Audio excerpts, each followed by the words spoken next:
Además, está muy interesada en la difusión y divulgación de la ciencia, por lo que ha participado en la organización y montaje de múltiples eventos de esta naturaleza, además del diseño de infografías de divulgación difundidas en las redes sociales de su laboratorio, Laboratorio de Sustentabilidad del Suelo. Recibamos con un fuerte aplauso a la doctora Dulce Flores.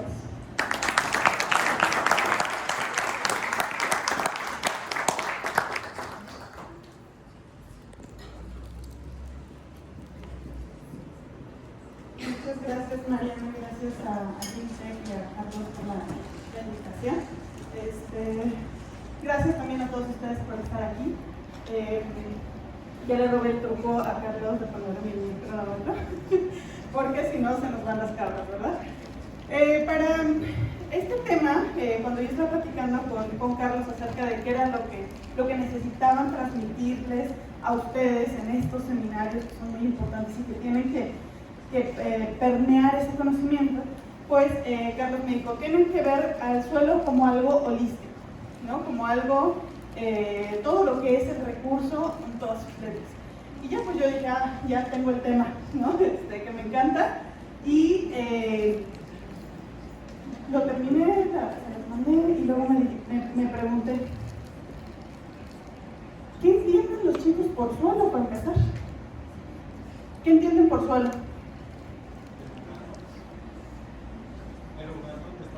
El lugar donde estamos, lo que pisamos. ¿Alguien más? Algo firme donde puedes estar. Algo firme donde puedes estar. Corteza terrestre. La corteza terrestre. Sí, todos muy bien. Desde el punto de vista científico, la capa superior de la corteza terrestre, que nos brinda el soporte sobre lo cual se desarrollan las plantas, los animales. Y luego también hay otras definiciones que podemos ir conociendo, pues más culturales, que pues es lo que nos da la vida, es nuestra madre tierra, cuando ya hacemos referencia al planeta, ¿no? Pero que se sustenta justamente en esos primeros 15 centímetros de suelo, que es lo que nos da todo lo que tenemos aquí.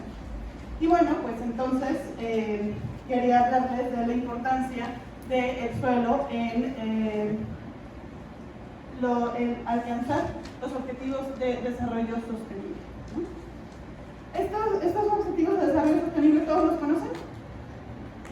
¿Sí? Sí, porque son alumnos de Carlos y de todos sus profesores aquí del TED. No, de verdad, yo me sorprendí, apenas unos alumnos de maestría, no los voy a quemar obviamente, pero de maestría llegaron y les dije, yo así llego y bien emocionada con mis clases de aprovechamiento de los recursos naturales. ¿Y qué son los objetivos? Ya conocía, porque aparte hay otro esquema que es que están acomodados como en pastel y que me gusta mucho, y yo dije, pues ya salto directo a ese, ¿no? Y les pregunto, y no sabía lo que eran los objetivos de desarrollo sostenible, y yo así casi me da un infarto, ¿no? Porque están en una maestría en sustentabilidad de los recursos naturales, ¿no? Y dije, no se preocupen, esto se soluciona en estas clases. Y listo, ¿no? Pues ya los vimos y todo, ¿no? Entonces, qué bueno que ustedes ya están familiarizados. Y la señora Schwartz. ¿Por qué necesitamos ser sostenibles? Esa es nuestra primera pregunta. Bueno, estas fotografías me parecen muy impresionantes porque son de la presa Novillo en Sonora. Son fotos de Ramón Rubal y tienen un periodo de 8 años de diferencia. Y esto no nada más, estas diferencias que vemos en donde había presa, agua, ecosistema, acuático, etcétera, y ahora estamos viendo campos de cultivo, no nos están hablando nada más de un problema de sequía, nos están hablando de un problema mucho más complejo que se refleja en este cambio y que está muy relacionado con la sustentabilidad. ¿Por qué? Porque si no hacemos un manejo sustentable, esto es lo que va a pasar con todo lo que tenemos. Y ahorita vemos campos de cultivo, pero en 2 o 3 años, donde toda la capa arable se la lleven los cultivos, se la lleven porque va a ser muy fina, muy leve, muy fácilmente degradable, porque su naturaleza es un ecosistema acuático, se va a acabar muy pronto esa productividad y ya no vamos a tener nada de lo que antes había ahí una presa, ¿no? Entonces, si alguna vez nos preguntamos, alguna vez se preguntan ustedes, ¿necesitamos ser sostenibles? Si no queremos llegar a esos cambios, pues la respuesta es que sí, ¿no? Necesitamos y queremos buscar alcanzar esa sustentabilidad de nuestros ecosistemas y pues los muchos expertos, sociólogos, económicos, biólogos, de todas las profesiones se han dedicado a desarrollar estrategias a través de los objetivos de desarrollo sostenible. Entonces ahí están ya los indicadores, las metas y lo que queremos alcanzar. Y uno de ellos es el suelo. Y esta infografía de la FAO me gusta mucho porque pues dice que el suelo es un prerequisito para alcanzar los objetivos de desarrollo sostenible y nos pinta cuáles son aquellos objetivos que dependen de el suelo para ser alcanzados. Sin embargo, yo añadí, así un pegote, un suelo saludable, porque no es lo mismo tener suelo, que tenemos, ahí lo tenemos, es donde pisamos, pero no va a ser lo mismo que esté saludable, que cumpla sus funciones, que esté habiendo un ciclo de nutrientes, que esté siendo capaz de infiltrar agua, etcétera, a un suelo degradado que ya no nos está brindando todos estos servicios. Entonces yo creo que sí, aquí a los colegas de la FAO les hizo falta poner un suelo saludable, que es un prerequisito para alcanzar estos objetivos de desarrollo sostenible. La siguiente, por favor. Y vamos a ir desglosando las ideas que se va a tratar toda la presentación. ¿Hay una carpeta? Un suelo saludable pasa la regulación de las inundaciones. Tiene las propiedades de infiltrar el agua, reducir la escorrentía, retener temporalmente el agua para ser aprovechada por las plantas y también hacer una protección en las zonas urbanas para evitar esta escorrentía y esta. Con estos objetivos, con estas propiedades que tiene el suelo en la regulación de las inundaciones, está contribuyendo a 3 objetivos de desarrollo sostenible: salud y bienestar, agua limpia y saneamiento, y la acción por el clima. Ejemplos de esta importancia es, por ejemplo, aquí tenemos cómo son estos flujos de agua desde la atmósfera a, si se van al suelo, si llegan a formar parte de los mantos freáticos, que es como el ciclo normal, natural que nos cuentan en la escuela, en los dibujitos, en los esquemas del ciclo del agua. Cierta parte del agua se evapotranspira, que es un proceso combinado de la parte que se evapora de cualquier superficie, la que se transpira por las plantas, es decir, parte la aprovechan las plantas para sus procesos, y luego otra más la transpiran, sí, transpirar es sudar, las plantas sudan. Otra parte se escurre por arriba y luego otra se infiltra. Y hay 2 tipos de infiltración: infiltración superficial e infiltración profunda. ¿Qué pasa cuando nosotros construimos? Sellamos ese suelo, entonces ya no tenemos infiltración, o muy poquita o nada. Y todo se va a estar o evaporando o escurriendo. Y ya no hay ni árboles, ¿no? Porque luego entregan las casas con su arbolito y hasta ese lo tapan. Si nosotros hacemos una planificación de la infiltración, sí que se puede seguir contribuyendo, no tan bien como en la naturaleza, pero, como ya nos comentaba la doctora Cristina, imitándola a que no se pierdan esas propiedades que tenemos en el suelo. Y eso nada más en la planificación urbana, ¿no? Pero para que nos demos una idea, el sellado del suelo, que es esta cobertura permanente de la superficie, nosotros le ponemos un material impermeable. Cada minuto están siendo selladas 17 hectáreas de suelo por la expansión de infraestructura. 17 hectáreas, para que nos demos una idea, son 24 canchas de fútbol cada minuto. Entonces, para que visualicemos cómo estamos cambiando la superficie de nuestro planeta, es así de rápido. Y no nada más estamos hablando de ese sellado con material impermeable, también existen otras formas en las cuales estamos alterando ese servicio ecosistémico que nos brinda el suelo, como es la degradación de los suelos, y que fue lo que ocurrió en las inundaciones de Alemania, ¿se acuerdan? En julio del 2021, que todos, no recuerdo el día específico, 15, 16 de julio del 2021, que dijimos, ¿cómo es posible que un país primermundista haya tenido una catástrofe que tomó vidas humanas, que destruyó casas, que destruyó mucha infraestructura, no tuvieron alerta temprana, llegó y así riadas y se llevó todo, ¿no? Y que acaba de pasar también en España.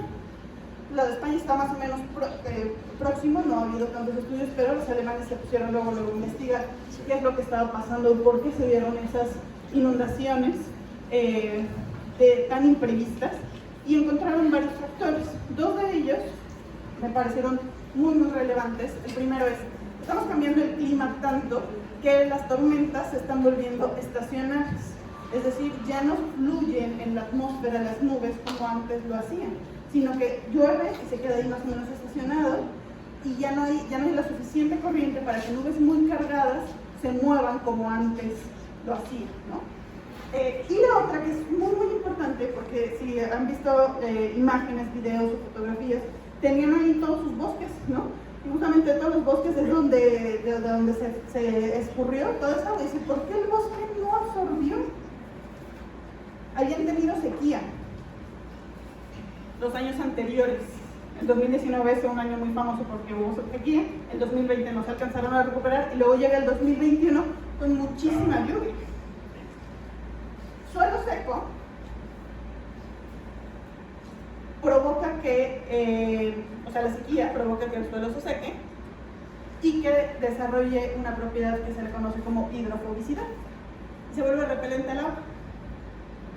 Y entonces, aunque tenían bosques, aunque tenían naturaleza, como no se pusieron a monitorear cómo estaba la salud de sus suelos, cuando llegaron las tormentas, así como si hubieran pavimentado los bosques, aunque fueran bosques, no tienen tanta capacidad, perdieron mucha capacidad de retención de suelos. Entonces ahora están en manejo forestal, plantando hierbitas y plantando otras especies para que vuelvan a recuperar esas propiedades que tenían, ¿no? Entonces también son focos de alarma que decimos, esto nos va a pasar, ¿no? O sea, en algún momento, si seguimos no nada más sellando, no nada más asfaltando, vamos a tener problemas por el cambio climático, por la contaminación que degraden nuestros suelos y que entonces ya no tengamos esas propiedades.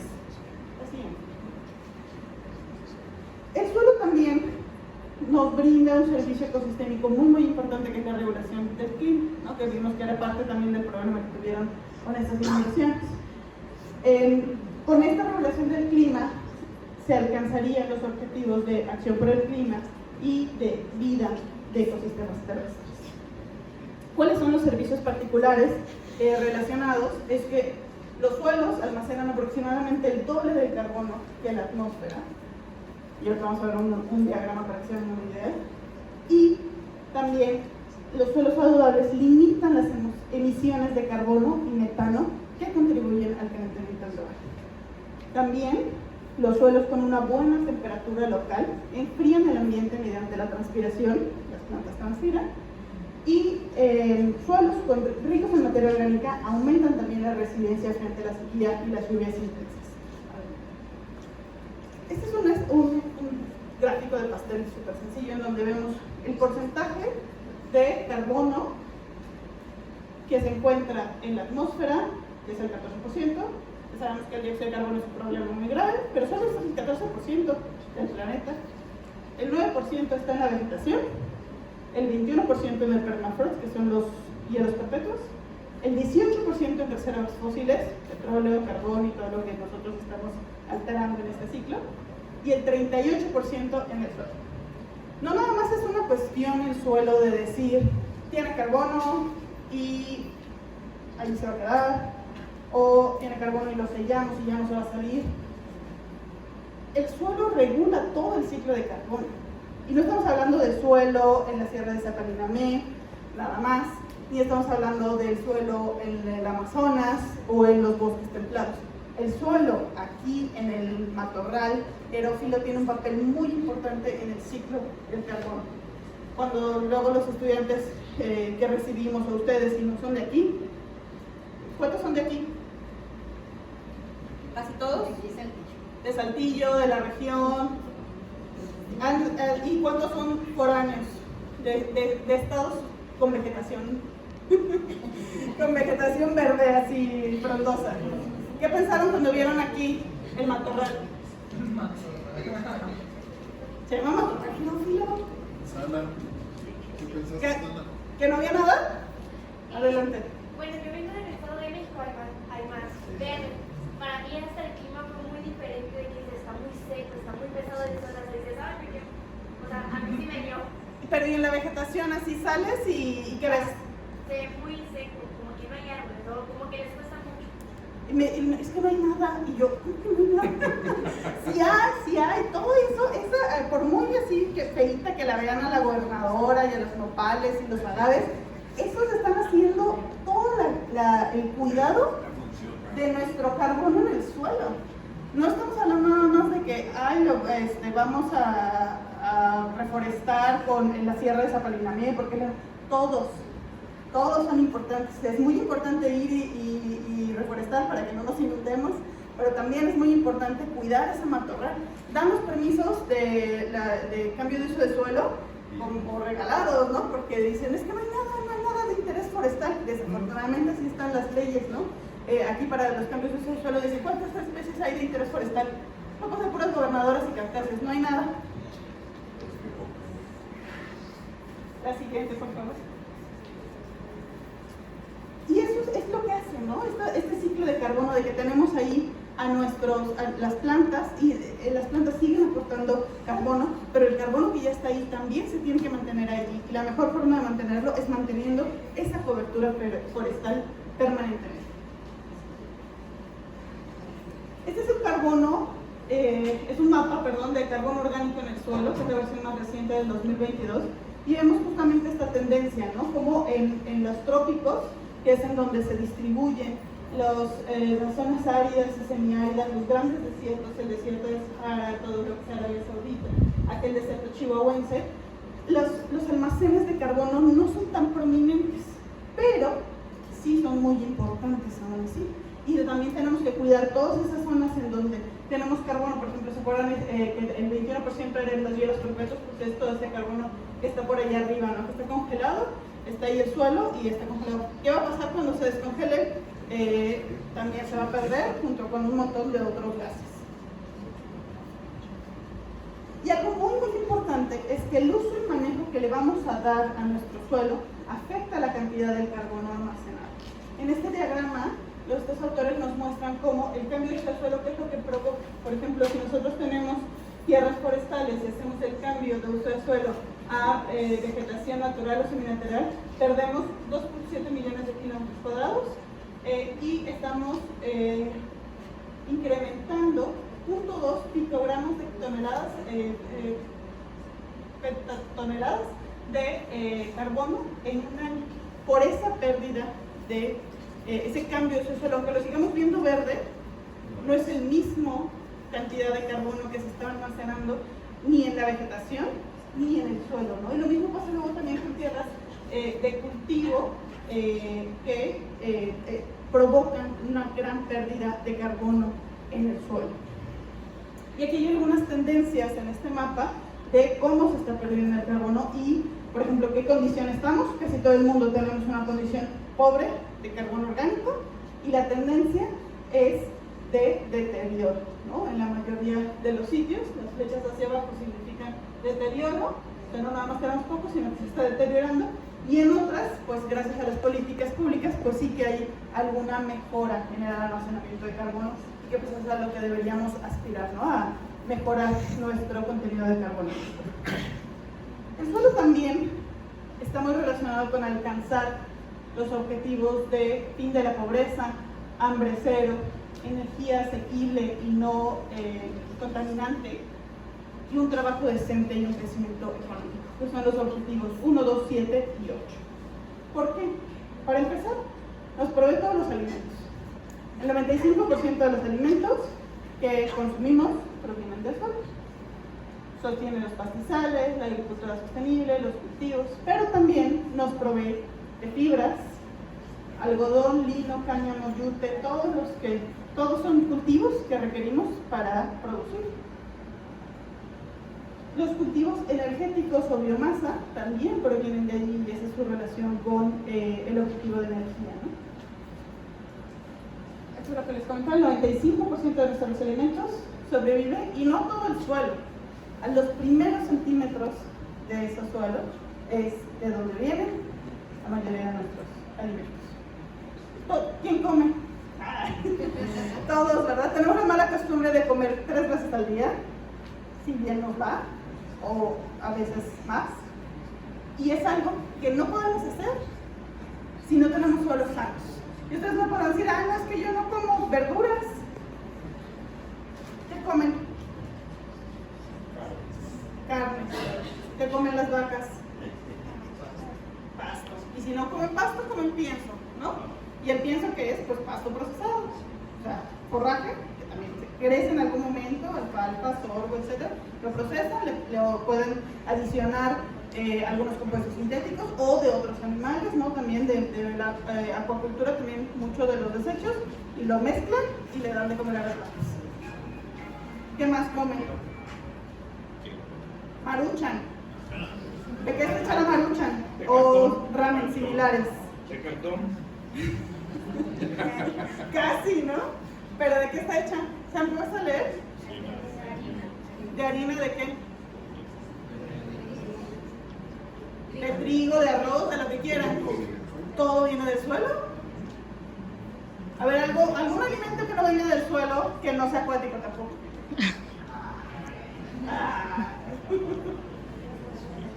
¿Cuál? Piénsenle. Está complicado, ¿verdad? Y algunos dicen la solución, vamos a hacer todo hidroponía. No, tampoco es la solución. Ni en calidad, ni en bueno, el doctor Alberto les va a hablar más de eso también. Ni en cobertura, ni en factibilidad tecnológica. Entonces, la producción de alimentos sanos también viene de unos suelos sanos, ¿no? Necesitamos nutrientes, necesitamos agua, necesitamos oxígeno y necesitamos soporte para las raíces. Y todo eso lo provee los suelos.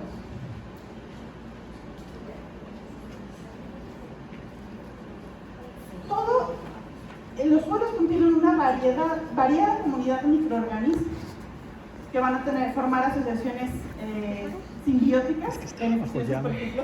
Eso es clave, por lo que les decía, la hidroponía tampoco va a dar abasto ni va a dar abasto porque se pierde de esa parte. El control de plagas, de insectos, de malas hierbas, mucho comienza en cómo manejamos el suelo. Y el suelo hace por sí solo lo que en procesos industriales lleva muchísima energía, muchísimo dinero y muchísimo tiempo, que es el ciclado de nutrientes. Y cuando digo el suelo, no lo hace solito tampoco la parte mineral, tiene que tener microorganismos, bacterias y hongos, que esa es la parte del suelo sano. La siguiente, por favor. Afortunadamente, cada vez hay más estudios enfocados en cómo hacemos un manejo sostenible de los suelos, sobre todo para esas actividades productivas de producción de alimentos, para que tengamos un suelo sano, con conservación, con un manejo adecuado. Estas son terrazas, por ejemplo, en donde se pueden ir sembrando y entonces así ya tenemos una conservación de agua y de suelo. Tenemos producción de biodiversidad, cultivos y ganadería rotacional, aplicación de compostas, y esta que es forestal, que me fascina, está teniendo unos resultados impresionantes en el Sahara, que es está sembrado como en medias lunas, y entonces retiene allí todas las arcillas que se van volando, se quedan retenidas junto con el agua, y entonces están teniendo unos resultados muy favorables. La siguiente. En cuanto al tema de fibras, ustedes me dieron, bueno, pues yo ni uso tela de algodón, yo puro sintético, el 100%. Pues esta es la producción. Sí hemos cambiado nuestro consumo y cada vez consumimos más fibras sintéticas, que es lo naranja, pero las fibras naturales siguen teniendo también un papel muy importante. Y para muchos casos, sobre todo por ejemplo casos médicos, no podemos utilizar fibras sintéticas y dependemos de toda esa fibra natural para su producción de gasas, de apósitos y pues mucho más fresco con ropa de algodón que de fibras sintéticas, ¿no? Entonces no podemos prescindir de ese servicio que nos brinda el suelo. Y luego el tema de combustibles, pues ahí no, ya para que les contamos de dónde sale todo la producción, ¿no? Y dijimos, bueno, ahorita ya tenemos muchas fuentes de energía y estos días los han estado viendo, ¿no? Ya venían especialistas de energía y decimos, mañana van a haber de energías alternativas. Decimos, sí, está muy bien que utilicemos la energía solar, la eólica, la hidráulica, la geotérmica, la biomasa, la energía nuclear incluso, pero esas reservas fósiles, ¿cuánto equivalen a lo que luego consumimos? Todas las energías alternativas están en ese cachito del pastel y todas las reservas fósiles en los. Entonces somos muy dependientes todavía de la energía que nos proveen las reservas fósiles que se encuentran en el suelo. El suelo también es la base de la infraestructura humana y eso es algo como que está muy asociado, ¿no? Fue parte de sus respuestas también, lo comentó acá el compañero, es en donde nos paramos, efectivamente. Y no nada más se necesitan esos estudios de suelo, de mecánicas para ver cómo voy a construir un puente, una presa, una casa. Ahora sí le salió esto del jugue 3D de las inundaciones, de la casa tapón. ¿Por qué les pasó eso? Porque no hicieron estudios de mecánica de suelo, ¿verdad?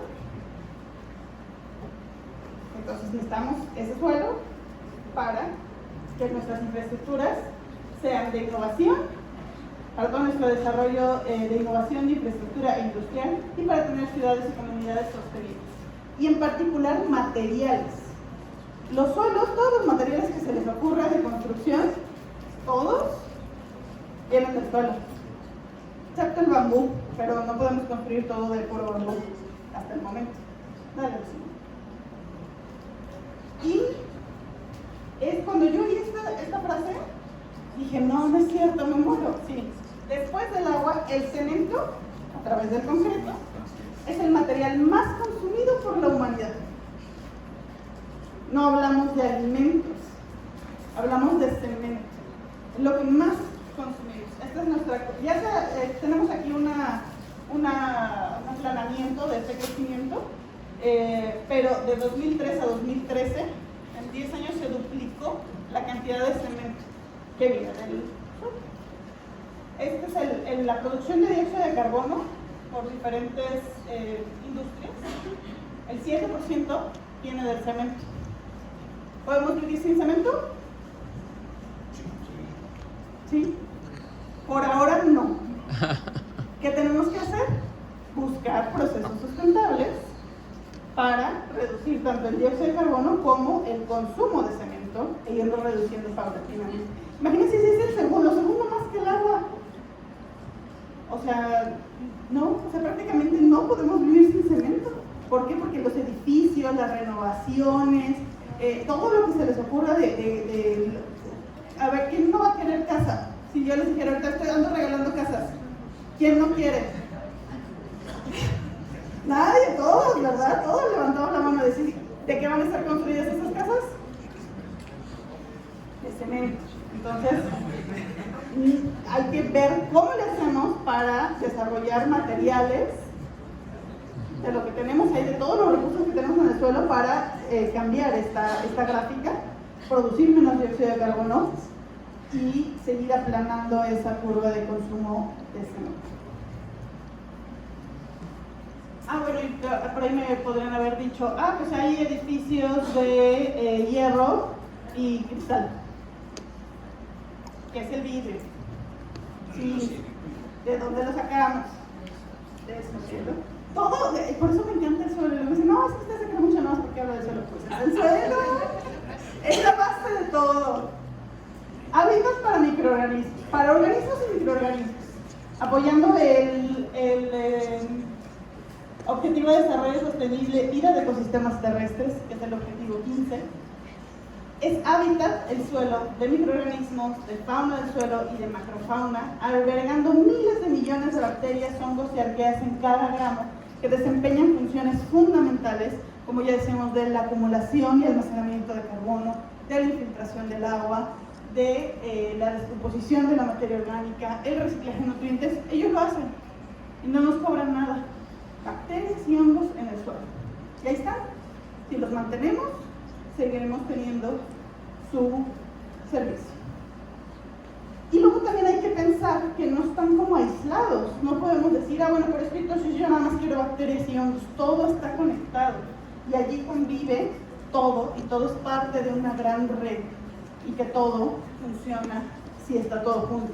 Si empezamos a echar plaguicidas, pesticidas, acabamos con todo esto.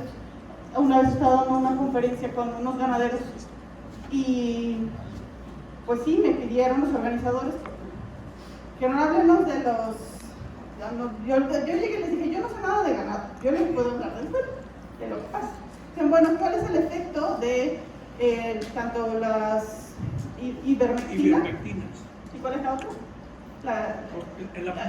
La peor es la garrapaticida. Esa es garrapaticida. La garrapaticida ivermectina, que se le aplica, ¿no? Bañan a las vacas y luego pues se les cae lo que va. Y ya me puse a revisar los datos. La eficacia de la ivermectina es del 5%. Si bien nos va, casi todo se pierde cuando la vaca pasea y el agua va, nada más que se pasea.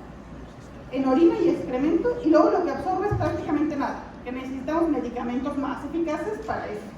Y luego yo les decía, bueno, uno de los ganaderos un poco molesto me dijo, pero ¿cómo me dice que entonces no aplique ivermectina? ¿No? O sea, yo tengo es un problema muy grave las garrapatas en mi ganado. Dije, no, o sea, yo no les digo que no, le estoy diciendo, si lo hacen, están acabando con todo eso. Y les dije yo, a ver, que le digan los que sí saben ganaderos cuáles son las alternativas. Y ya, pues, otro ganadero le dijo, yo llevo 5 años sin aplicar garrapaticidas y mi tasa de mortandad es menos del 1%. Porque se crea un ciclo vicioso. Acabamos con las garrapatas, sí, pero también acabamos con los que se comían las garrapatas y con toda la otra red. Entonces, eso es lo que luego ahora se está aplicando, que es el control biológico en la agricultura. Pues si nosotros aplicamos garrapaticidas, afectamos ese control biológico natural. La siguiente, por favor. Y todos estos entonces forman parte de esa red trófica, que empieza desde las plantas, la materia orgánica, todas las bacterias y hongos, artrópodos, nematos, protozoos, y luego termina en animales y en aves, ¿no? Y luego nos volvemos nosotros. Otro de los servicios ambientales que provee el suelo es el secuestro de carbono, que ya, si se fijan, es como un tema muy reiterativo esto del carbono, porque es lo que más nos interesa del suelo, esa cantidad de carbono que tiene. Este servicio ambiental ataca los objetivos de hambre cero, acción por el clima y la vida en los ecosistemas terrestres, ¿no? Porque obviamente necesitamos ese secuestro de carbono para que estén ahí las bacterias y los hongos y que se puedan estar desarrollando y puedan estar mineralizando esa materia orgánica. Van a producir entonces el ciclaje de nutrientes que nos va a favorecer a alimentos más saludables y también a el almacenamiento de carbono con la acción por el clima. Y eso es básicamente el ciclo, ¿no? El ciclo que nos enseñan del ciclo de carbono. ¿Por qué es el cambio climático? ¿Qué es lo que lo provoca? El cambio climático. La huella de carbono. Ajá.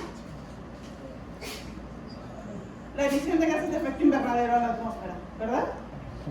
Básicamente lo que hemos hecho es sacar el carbono que estaba en el suelo, no es poca cosa, sacarlo del suelo y ponerlo en la atmósfera. ¿Lo podemos reducir a eso? ¿Estamos de acuerdo? Con otros componentes, lo que quiera, pero la mayoría de los gases de efecto invernadero es el dióxido de carbono. Y su permanencia también, como ya nos decía,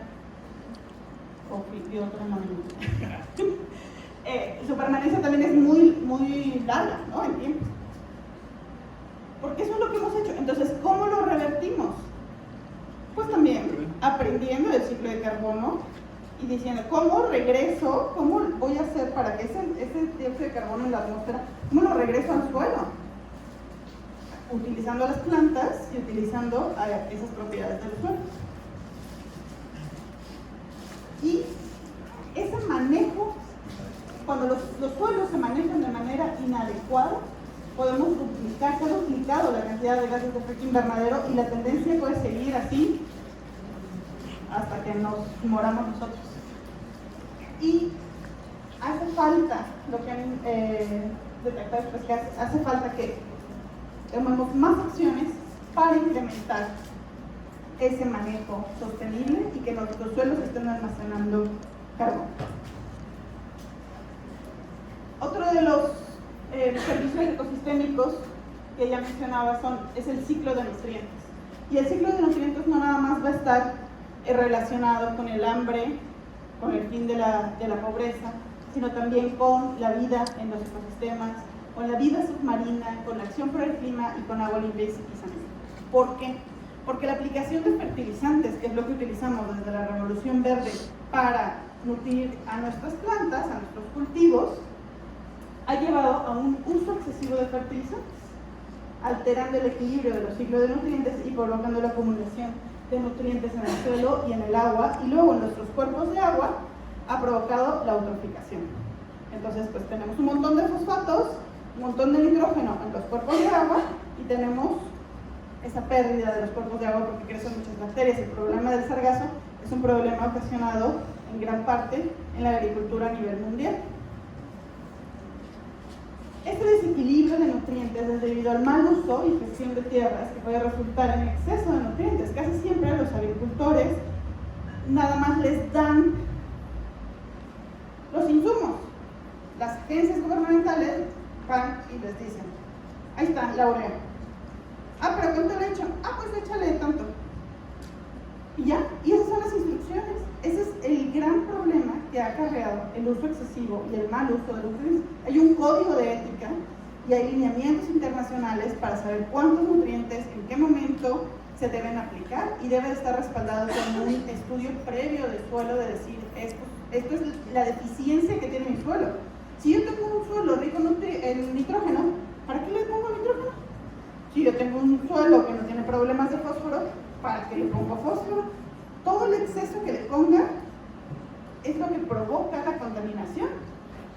Y provoca no nada más la contaminación del suelo, sino del agua. Y no lo pone en la infografía el hambre cero, pero yo sí lo puse. Porque justamente si nosotros tenemos un suelo sano, no va a requerir una fertilización tan excesiva como se aplica en la actualidad. No voy a decir que no necesitamos los fertilizantes sintéticos porque eso también sería una mentira. Sí se van a necesitar, aunque nosotros compostemos, aunque se hagan desarrollo de materiales para la entrega de los nutrientes específicos y todo eso, va a ser paulatino, ¿no? Igual como lo que decimos del cemento, no puede ser del día de mañana ya no necesitamos fertilizantes sintéticos, no, sí se va a necesitar, pero entre más sanos estén nuestros suelos, menos fertilizantes vamos a ir necesitando, y todos esos nutrientes que nosotros le estamos dando a través del suelo a las plantas, cuando hablamos de cultivos, ¿dónde van a terminar? A nosotros. Y por eso ahora necesitamos tomar vitaminas, porque los alimentos que estamos consumiendo, antes nos decían, ay, come espinacas, las mamás no, y comen verdura para todos los nutrientes. Ya no es la misma cantidad. O sea, ya no nos nutren igual porque no tenemos un suelos sanos que nos estén proveyendo luego alimentos saludables. Y hay también muchas acciones, y todas estas son acciones de la FAO también, para que los agricultores combatan el desequilibrio de los nutrientes, ¿no? Primero, evaluar la necesidad nutricional, es decir, de mi suelo, ¿qué necesita? ¿Cómo está mi suelo para saber qué le voy a poner? El pH del suelo equilibrado, porque la disponibilidad de nutrientes y que la planta sea capaz de absorberlas depende del pH. Proteger la diversidad del suelo y mejorar los servicios de extensión a los agricultores, promover el reciclaje de nutrientes, evitar la compactación y controlar la cantidad y calidad de los fertilizantes aplicados. Más objetivos de desarrollo sostenible que se pueden cumplir con suelos sanos, la salud y el bienestar, y el agua limpia y saneamiento, a través del servicio que nos provee de purificación del agua y reducción de contaminantes del suelo. Otro servicio ambiental, servicio 5 estrellas que nos da el suelo, es el filtro natural. Hay casos impresionantes de derrames y el suelo sobre los contaminantes. Y me comentaba, esto ya es anecdótico totalmente, pero un colega en Cananea hubo un derrame. Decían, ¿a dónde se fue todo eso?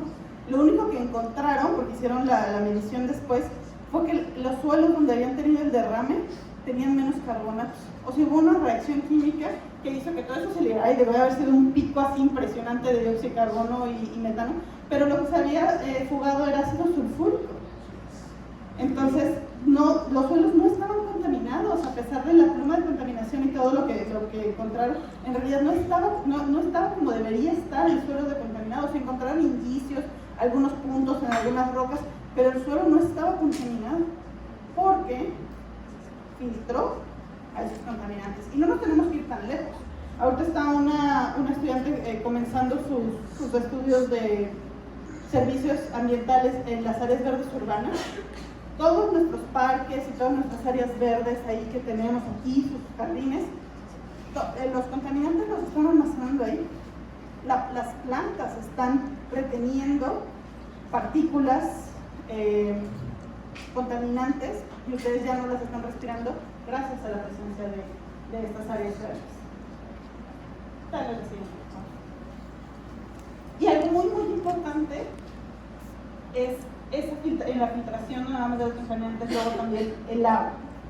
La textura y la estructura del suelo, su contenido de materia orgánica y cuántas raíces tengamos y qué tan profundo estén, son determinantes para saber cuánta agua se va a almacenar. La materia orgánica del suelo puede retener unas 20 veces su peso en agua. Es una esponja tal cual. Entonces, si yo tengo suelos con materia orgánica, son capaces de retener agua. Si no tienen materia orgánica, no retienen agua. Bueno, ahí también venía un mini videíto de la FAO donde decía que es el filtro. Incluso filtra el suelo virus, metales pesados, contaminantes, plaguicidas, pesticidas. Algo que a lo mejor ya no les suene tanto es el Servicio Ambiental de Recursos Farmacéuticos y Genéticos. ¿Todos hemos tomado antibióticos? ¿O son muy jóvenes? Ya no se enferman. No, ¿verdad? Todos hemos tomado antibióticos. Para los objetivos de salud y bienestar y de vida en ecosistemas terrestres necesitamos suelos. Necesitamos seguir estudiando los suelos y necesitamos conservarlos porque se calcula que solamente se ha estudiado el 5% de los compuestos farmacéuticos que existen potencialmente en el suelo. O sea, tenemos todo un mundo en el suelo de recursos genéticos y farmacéuticos que no se ha explorado porque pues no hay suficientes manos, no hay suficientes recursos para que se exploren todos estos. Y esa tabla tiene qué producto farmacéutico, por ejemplo, un antibiótico, que es un streptomycetes, pseudomonas, bacillus, y se usa para el tratamiento de infecciones bacterianas, incluyendo enfermedades graves como la tuberculosis y otras infecciones hospitalarias. Tenemos inmunosupresores, por ejemplo, que también son streptomycetes, los que producen la ciclosporina A, la tratonimus, no soy médica, y la rapamicina. Y estas se utilizan, por ejemplo, para prevenir rechazo de trasplantes de órganos y el tratamiento de enfermedades autoinmunes, y que son bacterias del suelo. Y luego todo lo que queda y que se está estudiando ahora, y no sé si han escuchado esta gran preocupación que tienen ahorita los médicos de las bacterias que cada vez son más resistentes a los antibióticos, porque no hemos utilizado bien los antibióticos y hemos provocado que las bacterias sean cada vez más resistentes. Pues allí está, en algún lado en el suelo, el organismo que nos va a ayudar con ese gran problema, y esperemos que lo encuentren pronto. Así es. Y otro de los servicios ambientales que a veces se da por alto es la herencia cultural. Los suelos son nuestra memoria histórica. ¿Alguna vez han visto alguna excavación en Egipto, en México, de nuestras grandes culturas prehispánicas, que las desentierran? El suelo ha ayudado a preservar toda esa identidad cultural, todo el conocimiento tradicional también está muy relacionado con el suelo. Ahí tenemos algunos ejemplos. Tenemos a Gaia. No puse la estilizada que ahora ponen Gaia y aparece así, con rizos. Y una imagen de ahí muy bonita. Esta es en los platos griegos. Esta es Gaia, que era la diosa de la tierra. Y luego, pues es parte de esta herencia cultural. Siempre nos dicen, ¿no? Hemos escuchado esta frase de somos lo que comemos. Y yo la completo. También por ahí se dice, pero comemos lo que sembramos. Y lo que sembramos depende del suelo que nos sostiene y de cómo cuidamos ese suelo. Si no cuidamos ese suelo, ¿qué vamos a estar produciendo en nuestros campos?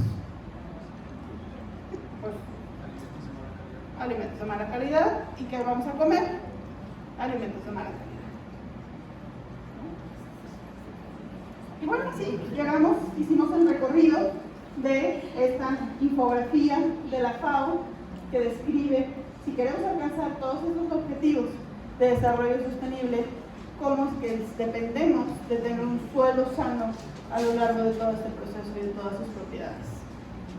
¿Cuáles son los puntos, el take home message o el WI de la plática? El suelo es fundamental para la sostenibilidad global. Es esencial, ya que nos ofrece servicios clave como la producción de alimentos, la regulación del clima, el secuestro de carbono, la purificación del agua, la protección contra desastres naturales. Y debemos de manejarlo adecuadamente para lograr esos objetivos.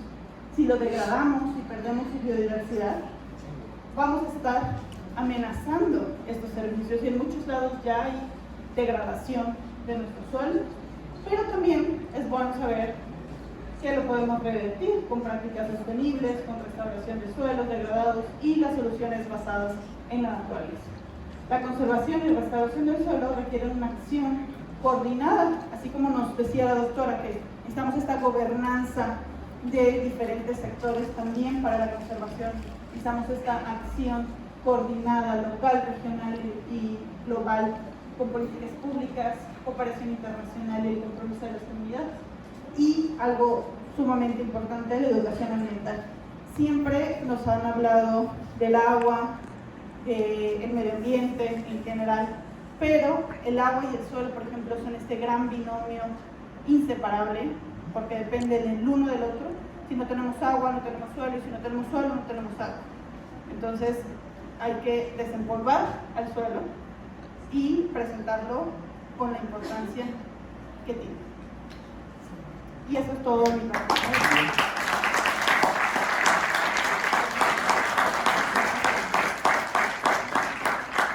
Regresamos tantito por qué a la presentación.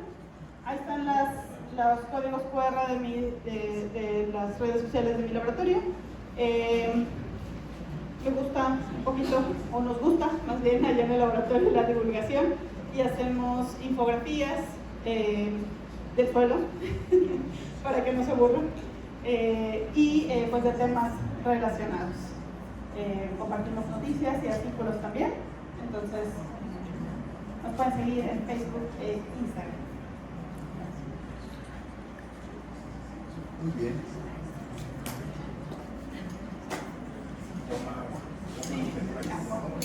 Bueno chicos, de nuevo ahí está el código QR para que lo escaneen y ahí se registren de igual manera.